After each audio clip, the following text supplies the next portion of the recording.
Hey girl gang, it's Dr. Joy here and you are watching Delivering Joy MDTV. Welcome to Well Woman Wednesday. So we've been talking a lot about how to live your best life in 2023, and I have a very special guest who's going to talk to us about how to take charge of our health.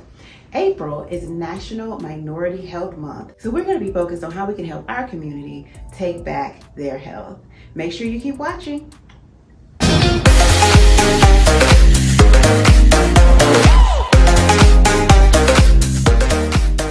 I'm back, and today we have a very special episode. I'm so pleased to welcome Elizabeth Stargell, who is a family nurse practitioner with over 21 years of experience. That's what I call experience, right? And she's had the opportunity to work in several areas of healthcare, and her passion is women's health and education. So I'm so glad to welcome Elizabeth. She's going to tell us more about a form of medicine that she's participating in called functional medicine, which I think is absolutely dope. Welcome, Elizabeth.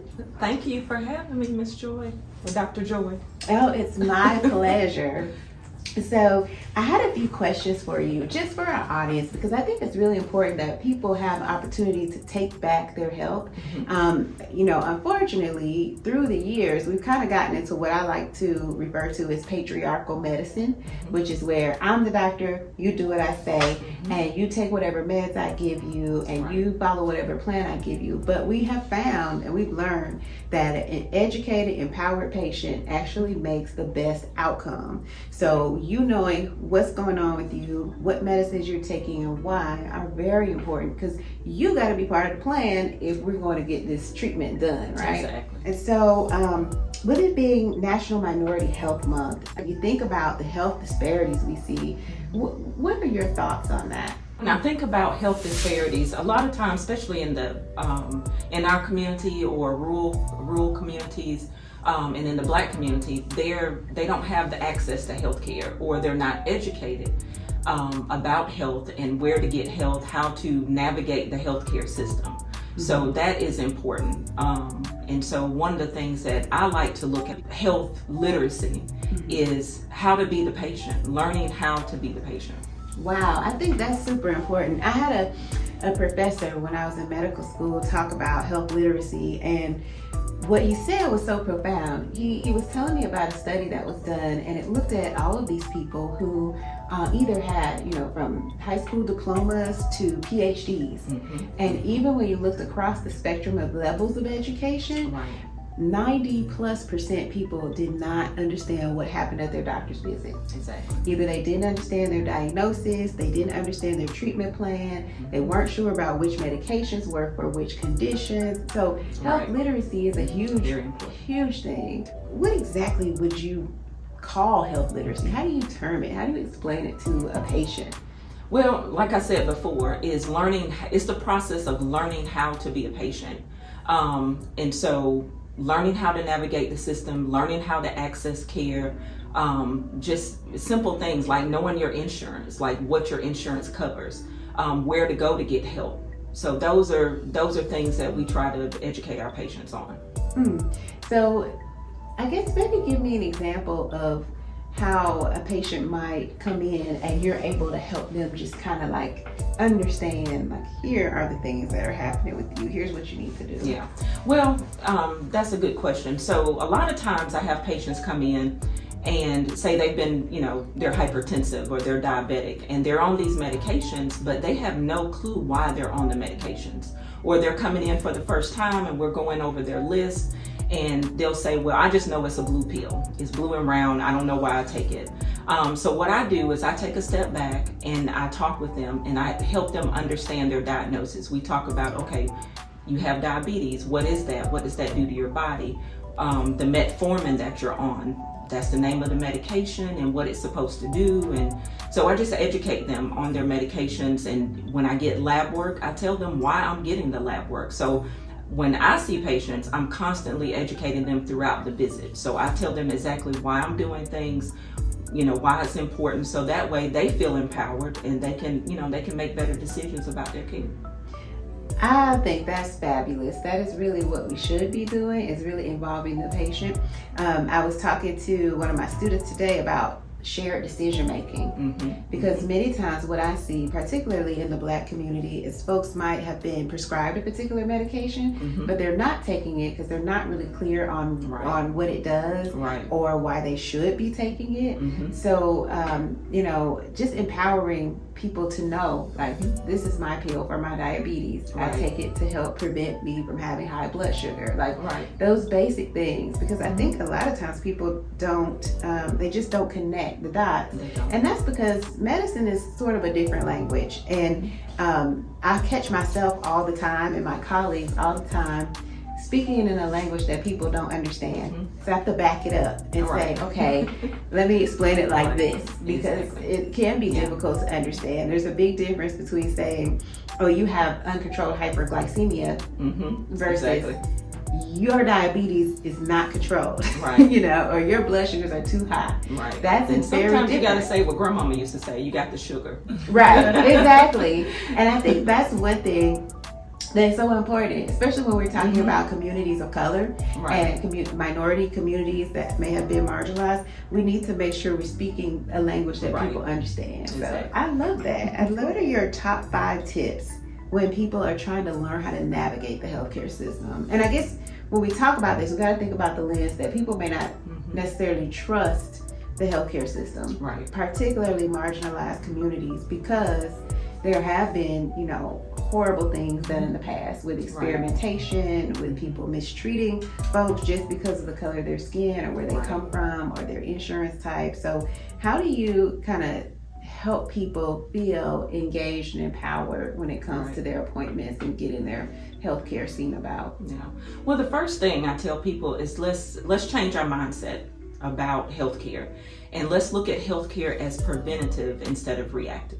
So making those annual visits, following up with your doctor when you do have, you know, follow-up appointments, following up with your lab work. I cannot tell you how many times people will come in, they'll get the lab work, but we can't get them on the phone. They won't call back to find out about those things.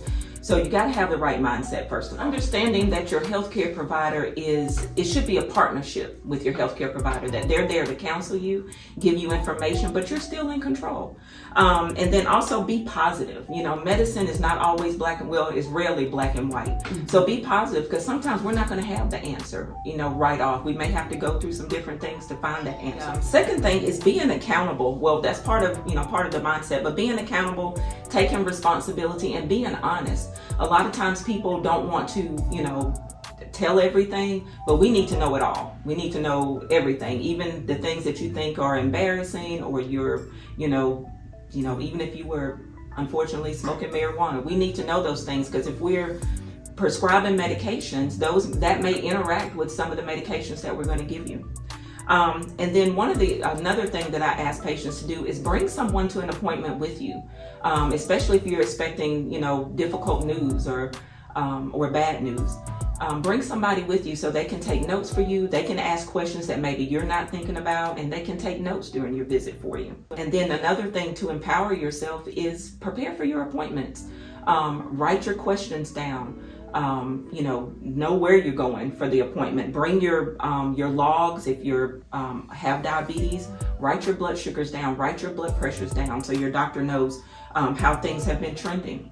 And ask questions during your appointment. A lot of people don't want to ask questions. They think, okay, well, you're the doctor, you're the nurse practitioner, so you just tell me what to do. But no, ask questions. A lot of times your provider wants you to ask questions.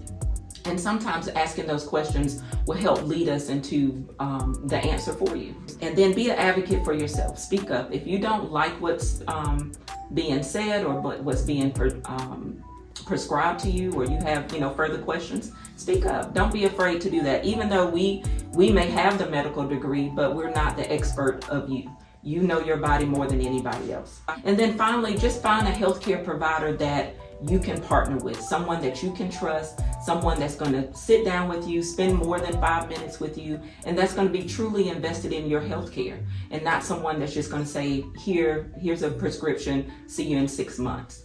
So just really build that rapport and that relationship with your provider. Yeah, I am a firm believer in that, like finding the right care team that you can work with and partner with on your health, not just for when things are wrong, but just for your preventative things, who's going to tell you things that you can do to help make your health better. One thing I loved that you said was accountability, because I think that's where some of us lose it. We lose the opportunity to be accountable for our own health. And I tell people all the time, I am here to give you the benefit of my education. I'm here to give you some suggestions and guidance. I am not here to make your healthcare decisions for you. So I don't even allow that in my clinic. You're going to have to make a decision for yourself. I'm here to give you the risks, the benefits, the alternatives, what happens if we do nothing. But I am not here to tell you this is what you need to do.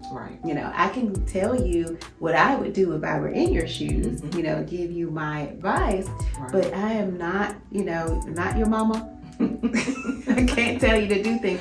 And the thing is that if you don't buy into it in the first place, it's not going to work. Exactly. And I see that time and time again. When people are not invested in their health care, they're not going to follow up. They're not going to make the appointment. They're not going to comply with their medications. And then we're just, you know, we're back at square one in trying to find the answers for you and trying to help you feel better. Right. So you heard it right here. Be accountable for your health. You got to take it. And I tell people all the time, if you are depending on me to make sure that you're healthy and that things go the way you need them to go, then we are in big trouble because your provider sees thousands of people, right? You are the expert on you. The only time we have you is when you are with us. So that means that the other 99% of the time, you're running your health yourself by what you're eating, how you're managing your stress, how you're sleeping, you know, what kind of movement or exercise you're getting. Like these are all things that you get to choose. And we're here to kind of help guide you towards the healthier routes. So yeah, I think that's good. So now, what exactly is functional medicine? I heard it the first time from you, and I was like, I had to Google it because I was like, oh Lord, I don't know what that is.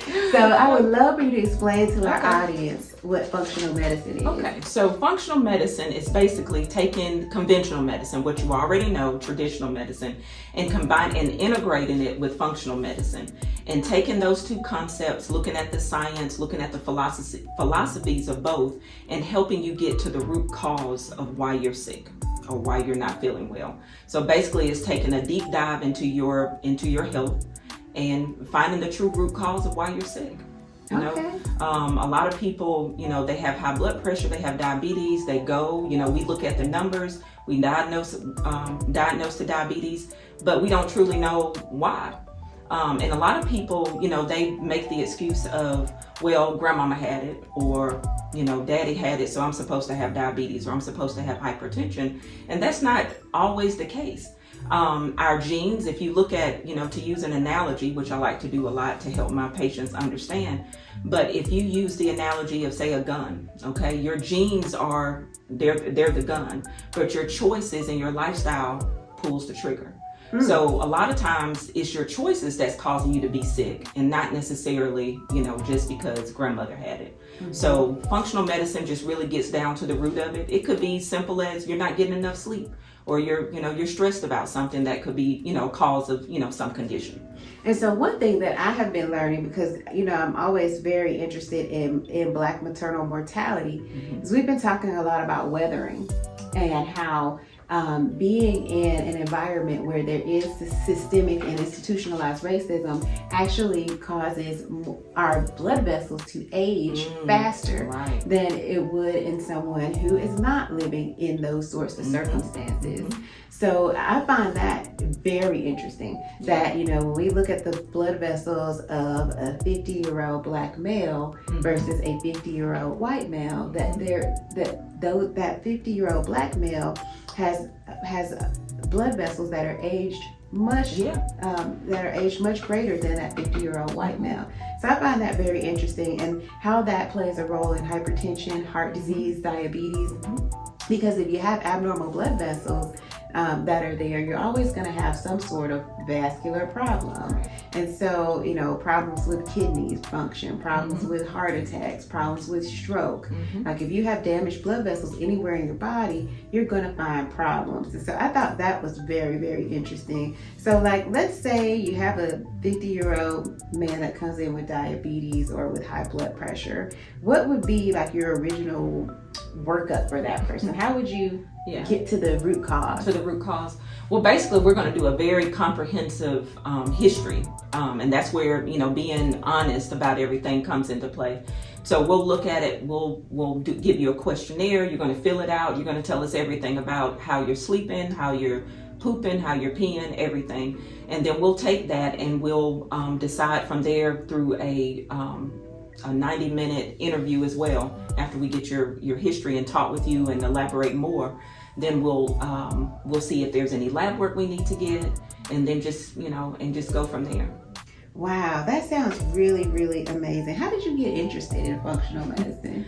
Well, I've been in healthcare, like you said, for over 20 years, and then just basically out of frustration, just looking for a better way, because I was like, it has to be a better way to care for people, because I've been in primary care for quite some time, and seeing people come in, every 3 months, every 6 months, and they're not getting well, and I'm like, there's a problem. And then so many people, going back to mindset, so many people are just okay with taking a pill. But those pills cause side effects. And so basically just out of frustration, just looking for a better way and knowing that there is a better way. And we need to get back to, God's medicine too, eating plant-based foods and whole-based foods and nutrients that are dense. And just getting back to, our original roots. And taking care of ourselves. Taking care of ourselves. And so just, wanting to teach people that there is a better way, that we can teach you sustainable lifestyle habits, and you can get well and stay well. I can totally feel you on the wanting to find a better way, because I see patients all the time that I will tell them like, hey, we can get you to a better place if you will do these things. Right. And then I kind of get this blank stare, and then they'll say, look, just give me a pill. Right. And all I really want is for us to help you get your borderline diabetes under control before you become a diabetic. Right. And I'm just suggesting a few things to you, like exercise 30 minutes most days a week, or 2.5 hours per week, which is what the American Heart Association recommends. Could we do that? Right. I don't know, doc, just give me a pill. Exactly. And so it goes back to that accountability and wanting to be in charge. And I think in order to be able to be accountable for your health, you have to have education. You got to know like what's really going on, why this matters, why I really need to be proactive, that sort of thing. Because I see such a huge disparity of Black folks who are on dialysis, of Black folks who, are awaiting kidney transplants, people who have severe hypertension on 3, 4, 5 meds. These are things that we need to know, and there is such a multifactorial thing. Like it's like, what are you eating? How are you sleeping? Are you okay? What are your we call it the social determinants of health. But I think Dr. Daniel Dawes, in his book, The Political Determinants of Health, has convinced me that most of the social determinants of health were put in place by political policies that were put out. So like where you live, where you sleep, where you work, what you're eat, exposed to, environmental toxins. environmental Toxins. All of these things have a lot to do with policy that our government has made, particularly for marginalized communities. And so as I'm learning more and more about this, my mind is blown. When you talk about redlining, making sure that you keep all the Black folks on the other side of the railroad tracks, making sure that they're not grocery stores that have fresh fruits and vegetables, that there may be not banks in that area, or that they don't have access to the best schools, because schools are funded by what? Tax money, right? So if you have low property taxes, that means that school is probably underfunded, not getting what it needs. And so you have a lack of education. And the Bible is clear. It says that people perish from a lack of knowledge. So I love what you've been doing with this functional medicine. Now you actually started a functional medicine group, right? Called Inara, right? Tell me more about that. Inara Health and Wellness. We started in 2020 again, just with the pandemic and just people getting sick, and then things that we were learning, talking about the health disparities, and that, some, people of color were getting sick because they have low vitamin D, and they were being hospitalized with COVID. So it started there, and again, just wanting to, help people feel better, live better, knowing that there was a better way. So yeah. Okay. And so Inara actually does functional medicine for folks in the community. I know I've seen some really neat webinars you guys have put on, like teaching people how to read a nutrition label. Yes. So you guys really go deep. Right. And like I said, that's my passion. My colleague, LaTalia Lewis, we're really passionate about educating, and that's, and that's the root of it. That's the basic foundational things that we need, is that education, so you can be empowered to take better care of yourself. Oh, I love it. Yeah. Love it. And so, how can someone get in touch with Inara, or how can they use Inara to start improving their health right away? Well, you can contact us at inarahealthandwellness.com. We have a website up, and you can book your appointment there. We're on Instagram, Facebook at the same handle, Inara Health and Wellness. And yeah. Okay, fantastic. So if I were to book an appointment, I would come in, I get the 90-minute consultation, I fill out my questionnaires, and then, how do you actually start people on the program, or what? Well, we have different, again, we give people, we have a few choices, so we give people the option of if they want to, if they need a lot of hand holding, or they just need a little. So it just depends, and we go over our different programs. We have what we call a root cause analysis plan, where we will basically hold your hand, be with you, be available to you, through text, phone calls. We meet with you twice a month to go, to check in, basically, to follow up. If we've gotten lab work, we can talk about that. We can talk about your goals that we've set, or that you've set, because we don't set them, you set them. And so your treatment plan, we just follow up on them. I love it. Yeah. I love it. And so, when we're thinking about functional medicine, I think it really is the way forward. Would you agree? I agree. I do. I think it's so important that people understand, are educated, they have the tools that they need to be and do better. Right. That's the way forward, because what we're seeing is basically pharmaceutical companies are getting rich because we just keep coming back every month for the pills, and getting sicker. We're not really advancing our health, because we are not taking under consideration the important things we need to do that. Right. And so I would just encourage everybody, if you are struggling with your health and you need to understand it better, if you don't know what's happening at your visits, one, you might want to consider Elizabeth's tip to find a good partner to partner with you on your health. Right. But two, being accountable and starting to search for knowledge and understanding. And I think Inara is a great place to get that. So InaraHealthandWellness.com is how you can contact them. And then you guys also created like a journal, right? Yes. That people can. Yes, I wanted to, So I brought this today, our Inara Impact Journal, and this is a comprehensive journaling guide that you can, take with you on your doctor visits. You can keep logs. It's a good resource, and we have tips in here on how to be the patient. So you can get this on Amazon, or you can contact me personally if you would like to get one. But this just came out last month, so we're very excited about it. Wow. We worked really hard on it, so we're this was our labor of love. Yeah, this is beautiful. Look at that. It is a comprehensive journal to guide to writing your health story. I love that. All kinds of stuff here, like about your health, your surgical history, how you can look at procedures you've done in the past, what your labs are, and tracking your labs. And then you have provider visits where you can take notes, like the date, the appointment time, who you saw. Like, this is amazing. Yeah, thank you. We really need this. Because so many people come in and they're like, well, you're getting a health history, and you may, like, I do not remember when I had that MRI, or I don't remember the medications I'm on. And the beauty of this is for everybody, young and old, male or female, doesn't matter. So you can start these when your kids are young, and keep it. And then, and I know a lot of people say, well, I have, my chart or whatever, but those things are not always available, and they're not always available to your loved ones. So, in the event of emergency and you can't speak for yourself, this is something that your healthcare proxy or family members can grab and take to the hospital with you. I love this. It even has this tracker here for like your blood pressure, your heart rate, so you can see what your normal blood pressure usually runs. Exactly. Your normal heart rate usually runs. If you have symptoms, you can jot them down here and say, on the symptoms tracker, say what date it happened, what was it, and what are the details behind it. This is amazing. If somebody could bring this to my office and have it filled out, do you know how happy I would be? Yes. Oh my goodness, you can log your blood sugars. This is amazing. I'm gonna get me one of these. Your vaccine history, tracking your labs. Oh my gosh. So, gynecological history.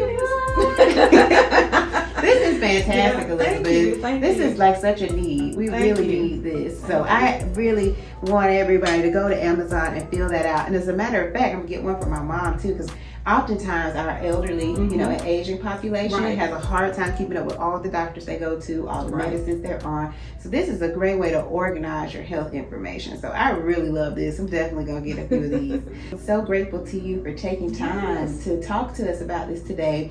And in honor of Minority Health Month, I just want to remind everybody in communities of color, particularly my community, the Black community, that if you have not done your annual wellness screening, or if you are missing some things like your mammogram or your prostate exam, colonoscopies, the 50 Club over here, we need to get our colonoscopy. Yes, and we've changed that colonoscopy recommendation to 45. Yeah. And if you have family history of colon cancer or breast cancer or any sort of cancer, find out about that. So before the end of this month, I want you to have a conversation with the people in your family, about things that happened to your ancestors, your health history, because you know how we do. Oh, she died from something. But we're not quite sure what. It matters to your health. Conversation. Gotta have those conversations.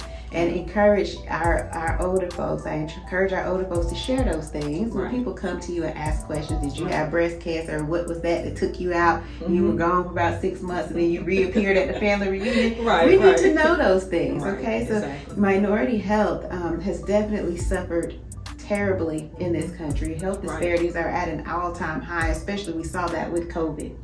So it is so important that we as a community take responsibility for our health, learn as much as we can, do as much preventative care as we can, and be ready to take accountability and to search for people who want to partner with us. If you're at a place where you're seeing a provider who does not seem to be very interested in you or your health outcome, it's time to move along.